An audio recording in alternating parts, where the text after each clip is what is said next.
Hello friends. तो कैसे हैं आप सब।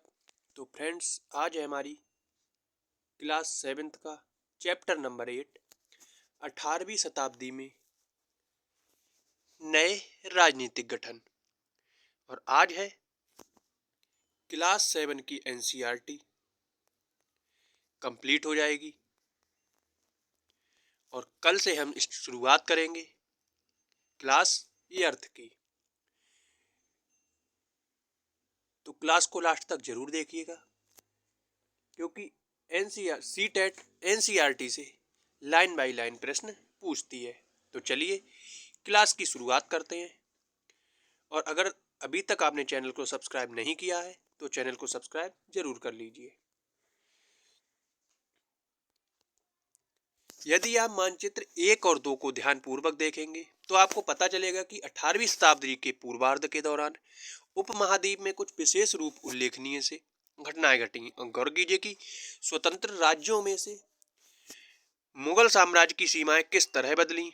आप ये भी देखें कि 1765 तक एक अन्य शक्तिशाली यानी ब्रिटिश सत्ता ने पूर्वी भारत के बड़े बड़े हिस्सों को सफलतापूर्वक हड़प लिया था। और ये मानचित्र हमें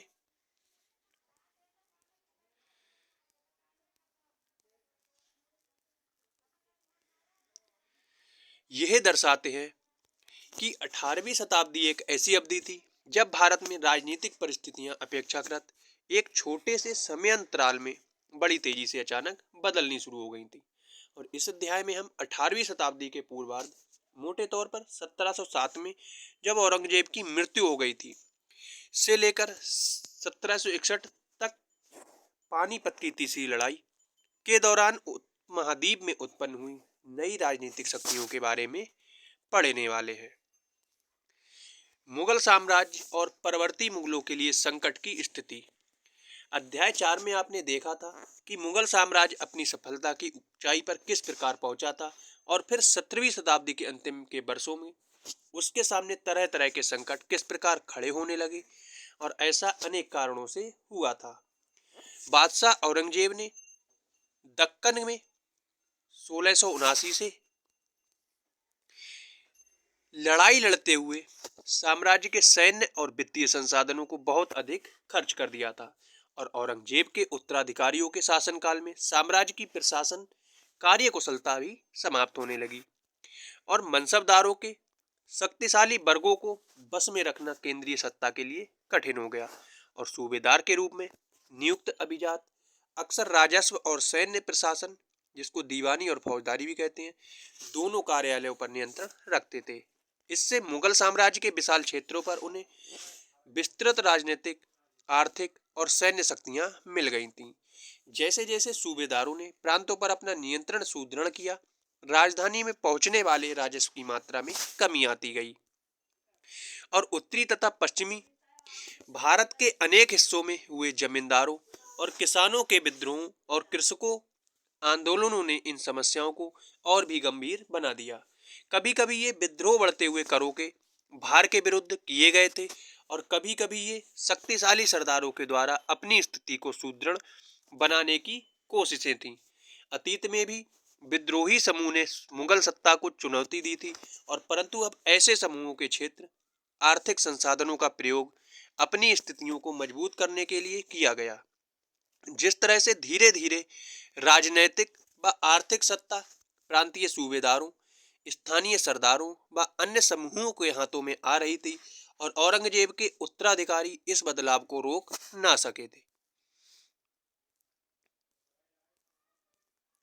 इस आर्थिक व राजनीतिक संकट के बीच ईरान के शासक नादिर शाह ने 1739 में दिल्ली पर आक्रमण किया और संपूर्ण नगर को लूटकर वह बड़ी भारी मात्रा में धन और दौलत ले गया। नादिर शाह के आक्रमण के बाद अफगान शासक अहमद शाह अब्दाली के आक्रमणों का तांता लगा रहा, और उसने 1748 से 1761 के बीच 5 बार उत्तरी भारत पर आक्रमण किया और लूटपाट मचाई। नादिर शाह अब्दाली का दिल्ली पर आक्रमण। नादिर शाह के आक्रमण के परिणाम स्वरूप दिल्ली का जो विध्वंस हुआ, उसका वर्णन समकालीन प्रेक्षकों ने किया था। इनमें से एक मुगल कोष से जिस तरह धन लूटा गया था, उसका वर्णन इस तरह से किया है। 60 लाख रुपए, कई हजार सोने के सिक्के, लगभग 1 करोड़ रुपए के सोने के बर्तन, लगभग 50 करोड़ रुपए के गहने, जवाहरात और अन्य चीजें ले गया, जिनमें से तो कुछ इतनी बेशकीमती थी कि दुनिया में उनका मुकाबला कोई नहीं कर सकता था, जैसे तख्ते ताउस यानी मयूर सिंहासन। एक अन्य वृत्तांत में दिल्ली पर आक्रमण के प्रभाव का वर्णन मिलता है। जो कभी मालिक थे, अब बड़ी दर्दनाक हालत में आ गए हैं। जिन्हें कभी भरपूर आदर इज्जत दी जाती थी, उन्हें अब प्यास बुझाने के लिए पानी भी नहीं मिलता। अगर थोड़ अलग थलग पड़े लोगों को उनके कोनों से खींचकर बाहर निकाल दिया गया और दौलतमंदों को भिखारी नाम बना दिया गया। जो शौकीन लोग कभी तरह तरह के सुंदर कपड़े पहनकर पोशाकों का नया नया फैशन चलाते थे, अब नंगे घूमने लगे, और जिनके पास जमीन जायदाद की कोई कमी नहीं थी, वे अब बेघर हो गए। और नया शहर शाहजहानाबाद अब मलबे का ढेर बन गया, और नादिर शाह ने तब शहर पुराने मोहल्लों पर हमला बोला और वहां की सारी दुनिया को तबाह कर डाला। साम्राज्य पर सब ओर दबाव ही तो पड़ रहा था, और अभिजातों के विभिन्न समूहों की पारस्परिक प्रतिद्वंद्विता ने उसे और भी कमजोर बना डाला। ये अभिजात दो बड़े गुटों में बटे हुए थे, ईरानी और तुरानी। काफी समय तक परवर्ती मुगल बादशाह इनमें से या तो दूसरे समूह के हाथों की कठपुतली बने रहे, और बेहद अपमानजनक स्थिति तब पैदा होती है जब दो मुगल बादशाहों फर्रुखसियर 1713 से 1719 और आलमगीर द्वितीय 1754 से 1759 की हत्या हो गई, और दो अन्य बादशाह अहमद शाह और शाह आलम द्वितीय को उनके अभिजातों ने अंधा कर दिया। मुगल सम्राटों की सत्ता के पतन के साथ साथ बड़े बड़े प्रांतों के सूबेदारों, बड़े जमींदारों ने उपमहाद्वीप के विभिन्न भागों में अपनी शक्ति को और प्रबल बना लिया, जैसे अवध, बंगाल और हैदराबाद। राजपूत, बहुत से राजपूत अपने घराने, विशेष से अंबर और जोधपुर के राजघराने मुगल व्यवस्था में विशिष्टता के साथ सेवारत रहे थे, और बदले में उन्हें अपनी वतन जागीरों पर पर्याप्त स्वायत्तता का आनंद लेने की अनुमति मिली थी। अब 18वीं शताब्दी में इन शासकों ने अपने आसपास के इलाकों पर अपने नियंत्रण का विस्तार करने के लिए अपने हाथ पांव मारने शुरू कर दिए। जोधपुर के राजा अमरजीत सिंह ने भी मुगल दरबार की गुटिये राजनीति में अपने पैर फंसा दिए, और इन प्रभावशाली राजपूत घरानों ने गुजरात मालवा के लाभदायक सूबों की सूबेदारी का दावा किया, और जोधपुर के राजा अजीत सिंह को गुजरात की सूबेदारी, अंबर के सवाई जयसिंह को मालवा की सूबेदारी मिल गई, और बादशाह जहांदार शाह ने 1713 में इन राजाओं के पदों का नवीकरण कर दिया।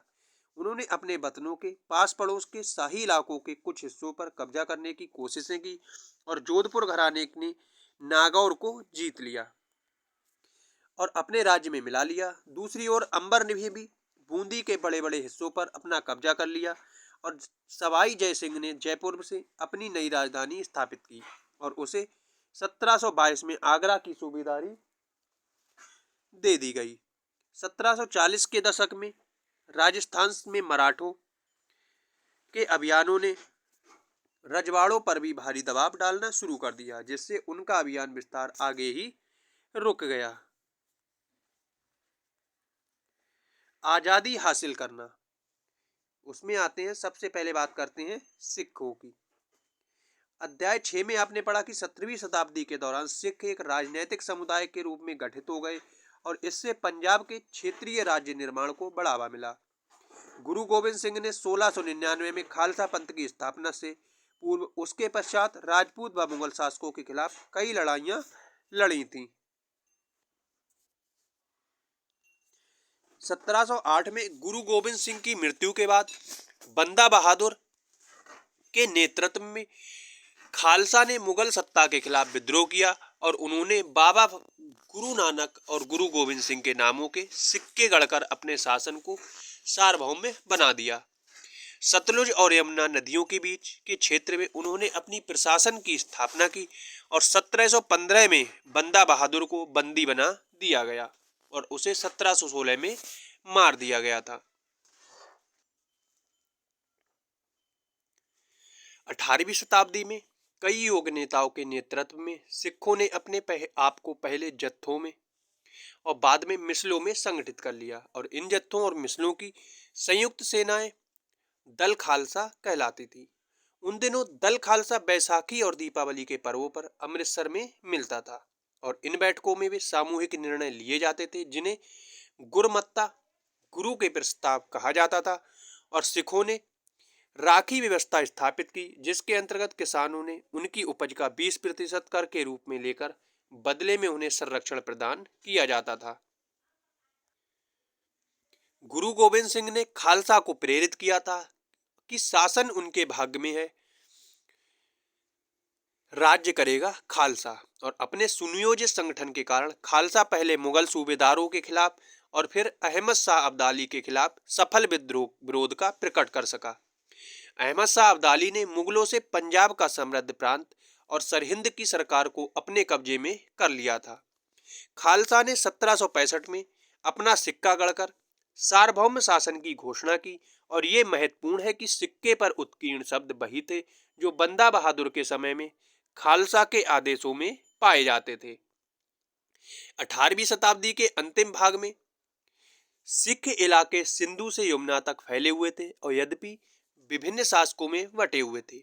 इनमें से एक शासक महाराजा रणजीत सिंह ने विभिन्न सिख समूहों में फिर से एकता कायम करके 1799 में लाहौर को अपनी राजधानी बनाया था। उसके बाद आते हैं मराठा। मराठा राज्य एक अन्य शक्तिशाली क्षेत्र था जो मुगल शासन का लगातार विरोध करके उत्पन्न हुआ था, जिसमें शिवाजी 1627 से 1680 ने शक्तिशाली योद्धा परिवारों की सहायता से एक स्थायी राज्य की संगठन की स्थापना की और अत्यंत गतिशील कृषक पशुचारक मराठों की सेना के आधार पर मुख्य आधार बन गए। शिवाजी ने प्रायद्वीप में मुगलों को चुनौती देने के लिए सैन्य बल का प्रयोग किया और शिवाजी की मृत्यु के पश्चात मराठा राज्य में भी प्रभावी शक्ति आई। चित्पावन ब्राह्मणों के एक परिवार के हाथ में लगी रही और जो शिवाजी के उत्तराधिकारियों के शासनकाल में पेशवा जिसको प्रधानमंत्री के रूप में अपनी सेवाएं देते रहे और पुणे मराठा राज्य की राजधानी बन गया। पेशवाओं की देखरेख में मराठों ने एक अत्यंत सफल सैन्य संगठन का विकास कर लिया और उसकी सफलता का रहस्य यह था कि वे मुगलों के किलाबंद इलाकों से टक्कर न लेते हुए उनके पास से चुपचाप निकलकर शहरों कस्बों पर हमला बोलते थे और मुगल सेना से ऐसे मैदानी इलाकों में मुठभेड़ लेते थे जहां रसद पाने और कमक आने के रास्ते आसानी से रोके जा सकते थे। 1720 से 1761 के बीच मराठा साम्राज्य का काफी विस्तार हुआ और उसने सने सने काफी सफलतापूर्वक मुगल साम्राज्य की सत्ता को क्षति पहुंचाई और 1720 में के दशक तक मालवा और गुजरात मुगलों से छीन लिए गए और 1730 के दशक तक मराठा नरेश को समस्त दक्कन प्रायद्वीप के अधिपति के रूप में मान्यता मिल गई और इसके साथ ही इस क्षेत्र पर चौथ और सरदेश मुखी कर वसूलने का अधिकार भी मिल गया था। 1737 में दिल्ली पर धावा बोलने के बाद मराठा प्रभुत्व की सीमाएं तेजी से बढ़ी और वे उत्तर में राजस्थान, पंजाब, पूरब में बंगाल, उड़ीसा तथा दक्षिण में कर्नाटक और तमिल एवं तेलुगु प्रदेशों तक फैल गई। इन क्षेत्रों को औपचारिक रूप से मराठा साम्राज्य में सम्मिलित नहीं किया गया, मगर मराठा प्रभुसत्ता को स्वीकार करने के तरीकों के रूप में उनसे भेंट की रकम ली जाने लगी। उनके लिए कीमत भी चुकानी पड़ती और मराठों के सैन्य अभियानों का कारण अन्य शासक भी उनके खिलाफ हो गए और परिणाम स्वरूप मराठों को 1761 में पानीपत की तीसरी लड़ाई में अन्य शासकों में कोई सहायता नहीं मिली। अंतहीन सैन्य अभियानों के साथ साथ मराठों ने एक प्रभावी प्रशासन की व्यवस्था तैयार की और जब किसी इलाके पर एक बार विजय अभियान पूरा हो जाता था और मराठों का शासन सुरक्षित हो जाता था तो वह स्थानीय परिस्थितियों को ध्यान में रखते हुए धीरे धीरे भू राजस्व की मांग की, कृषि को प्रोत्साहित किया गया और व्यापार को पुनर्जीवित किया गया। इससे सिंधिया, गायकवाड़, भोसले जैसे मराठा सरदारों को शक्तिशाली सेनाएं खड़ी करने के लिए संसाधन मिल सके और 1720 के दशक में मालवा में मराठा अभियानों ने उस क्षेत्र में स्थित शहरों के विकास व समृद्धि को कोई हानि नहीं पहुंचाई। उज्जैन सिंधिया के संरक्षण के और इंदौर होलकर के आश्रय में फलता फूलता रहा और ये शहर हर तरह से बड़े समृद्धशाली थे और वे महत्वपूर्ण वाणिज्यिक और सांस्कृतिक केंद्रों के रूप में कार्य कर रहे थे। मराठा द्वारा नियंत्रित इलाकों में व्यापार के नए मार्ग खुले और चंदेरी के क्षेत्र में उत्पादित रेशमी वस्त्रों को मराठों की राजधानी पुणे में नया बाजार मिला। बुरहानपुर पहले आगरा सूरत के बीच धुरी पर ही अपने व्यायाम में संलग्न था, लेकिन अब उसने अपने वाणिज्यिक भीतरी क्षेत्र को बढ़ाकर दक्षिण में पुणे और नागपुर को, पूर्व में लखनऊ तथा इलाहाबाद को शामिल कर लिया था। जाट जाटों की शक्ति सूरजमल के समय पराकाष्ठा पर पहुंची, जिन्होंने 1756 से 1763 के दौरान भरतपुर जाट राज्य को आधुनिक राजस्थान में संगठित किया और सूरजमल के राजनीतिक नियंत्रण में जो क्षेत्र शामिल थे उसमें आधुनिक पूर्वी राजस्थान, दक्षिणी हरियाणा, पश्चिमी उत्तर प्रदेश और दक्षिण और दिल्ली शामिल थी। सूरजमल के कई किले और महल बनवाए, जिसमें भरतपुर का प्रसिद्ध लोहागढ़ का किला इस क्षेत्र में बने सबसे मजबूत किलों में से एक था। अन्य राज्यों की तरह जाटों ने भी 17वीं और 18वीं शताब्दियों में अपनी सत्ता सुदृढ़ की और नेता चूड़ामन के नेतृत्व में उन्होंने दिल्ली के पश्चिम में स्थित अपना क्षेत्रों पर नियंत्रण कर लिया। 1680 के दशक तक आते आते उनका प्रभुत्व दिल्ली और आगरा के दो शाही शहरों के बीच क्षेत्र पर होना शुरू हो गया और वस्तुतः कुछ अरसे के लिए वे आगरा शहर के भी अभिरक्षक बन ही गए। जाट समृद्ध कृषक थे और उनके प्रभुत्व क्षेत्र में पानीपत तथा बल्लभगढ़ जैसे शहरों का महत्वपूर्ण व्यापारिक केंद्र बन गए और सूरजमल के राज्य में भरतपुर राज्य शक्तिशाली राज्य के रूप में उभरा था। 1739 में जब नादिर शाह ने दिल्ली पर हमला बोलकर उसे लूटा तो दिल्ली के कई प्रतिष्ठित व्यक्तियों ने भरतपुर में शरण ली और नादिर शाह के पुत्र जवाहिर शाह के पास 30,000 सैनिक थे और उनमें 20,000 अन्य सैनिक मराठाओं से लिए गए थे। 15,000 सैनिक सिखों से लिए और इन सब के बूते पर वह मुगलों से लड़ा था। जहां भरतपुर का किला काफी हद तक पारंपरिक शैली से बनाया गया, वहीं दीग में जाटों ने अंबर और आगरा की शैलियों का समन्वय करते हुए एक विशाल बाग महल बनवाया। शाही वास्तुकला से जिन रूपों को पहली बार शाहजहां के युग में जोड़ा गया था, दीग की इमारतें उन्हीं रूपों में नमूने पर बनाई गई थीं। तो आज की क्लास हमारी यही समाप्त होती है और आज क्लास 7 की एनसीईआरटी भी कंप्लीट हो गई और कल से हम शुरुआत करेंगे क्लास 8 की एनसीईआरटी को। तो क्लास अच्छी लगी हो तो क्लास को लाइक और चैनल पर नए हो तो चैनल को सब्सक्राइब जरूर कर लें। कल शुरुआत करेंगे कक्षा 8 से।